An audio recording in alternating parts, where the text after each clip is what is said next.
Everyone. আমার দিদির দুটো পুচকেকে তো তোমরা দেখেইছো। ওই দুটো পুচকে অনেক দিন থেকে বায়না করছে পিৎজা খাবে বলে, কিন্তু আমি যেহেতু আর বাইরে যাচ্ছি না তাই ওদের জন্য আনাও হয়ে ওঠে না। তাই আজকে ঠিক করলাম যে বাড়িতেই বানাবো, আর আমি বানাচ্ছি তোমাদের সঙ্গে শেয়ার করবো না, সেটা তো হয় না না। তো চলো তোমরাও দেখে নাও।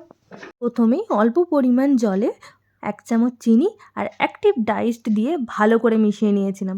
ওটাকে রেখে দিয়েছিলাম 10-15 মিনিটের জন্য। পিসটা অ্যাক্টিভ হওয়ার পর 2 কাপ ময়দায় অল্প একটু নুন মিশিয়ে ওই জলটা দিয়েই গোটা ময়দাটা মাখতে শুরু করলাম। যেহেতু আমি 2 কাপ ময়দা নিয়েছিলাম তাই 1 চামচ ডাইসড ইউজ করেছিলাম এখানে। ময়দাটা কিন্তু ভালো মতন মাখতে হবে। মাখার পর 1-1.5 ঘন্টা আমি রেস্টের জন্য রেখে দিয়েছিলাম।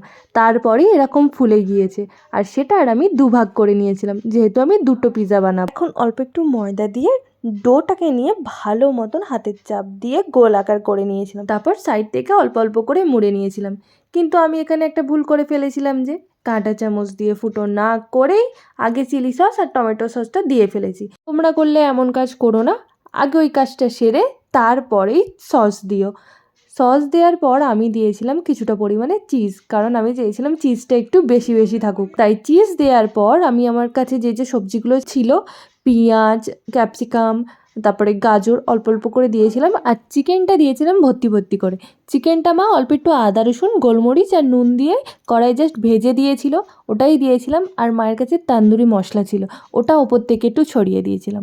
তারপর আমুলের একটা চিজের কিউব নিয়ে ওপর থেকে পুরো চিজে ভর্তি করে দিয়েছিলাম। ব্যাস, তারপর আর কি, আমাদের গরিবের মাইক্রো ওভেনে বসিয়ে দিয়ে ঢাকনা দিয়ে রেখে দিয়েছিলাম 10-15 মিনিট। দুটোকেই এভাবেই করে নিয়েছিলাম। পিৎজা রেডি হয়ে গেছে দেখে দুজনে তো বেজায় খুশি হয়েছে।